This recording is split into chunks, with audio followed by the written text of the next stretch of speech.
पाक अमरीका ताल्लुकात में अहम पेशरफ्त सामने आई है। पाकिस्तान और अमरीका के दरमियान तिजारती मुआहिदा हो गया है।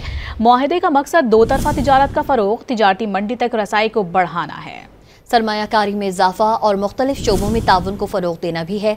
अमरीकी सदर ट्रंप ने भी पाक अमरीका तिजारती मुआहिदे की तस्दीक कर दी। पाक अमरीका तजारती मुआहिदे का ऐलान अमरीकी सदर डोनाल्ड ट्रंप ने ट्रुथ सोशल पर अपनी पोस्ट में किया। बताया कि पाकिस्तान के साथ तजारती मुआहिदा तय पा गया है।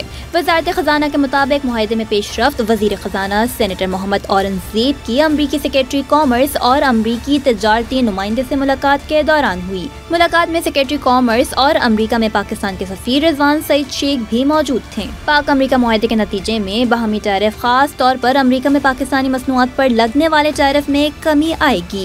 मुआहिदा दोनों मुल्कों में अहम इक्तिसादी शोबों, खास तौर पर तवानाई, मादनियात, IT, क्रिप्टो करेंसी और दीगर शोबों में इक्तिसादी ताउन के नए दौर का आगाज होगा। मुआहिदे से अमेरिका के साथ पाकिस्तान के तजारती ताउन में इजाफा होगा। दोनों मुल्कों को एक दूसरे की मंडियों तक बेहतर रसाई मिलेगी। पाकिस्तान में अमरीकी सरमायाकारी में इजाफा भी मुतवक्के है। तजारती मुआहिदा पाकिस्तान और अमरीका की क़यादत की जानिब से बाहमी ताल्लुकात को मज़ीद बढ़ाने के अज़्म का सबूत है। अमरीकी सदर ट्रंप ने मुआहिदे के हवाले से कहा है कि पाकिस्तान और अमरीका अपने तेल के ज़खायर मिलकर तलाश करेंगे। तेल तलाश करने वाली कंपनियों का इंतखाब किया जा रहा है, जिससे तजारती पार्टनरशिप आगे बढ़ेगी। अमरीकी सदर ट्रंप ने ये भी कहा कि क्या मालूम एक दिन भारत पाकिस्तान से तेल खरीद रहा होगा।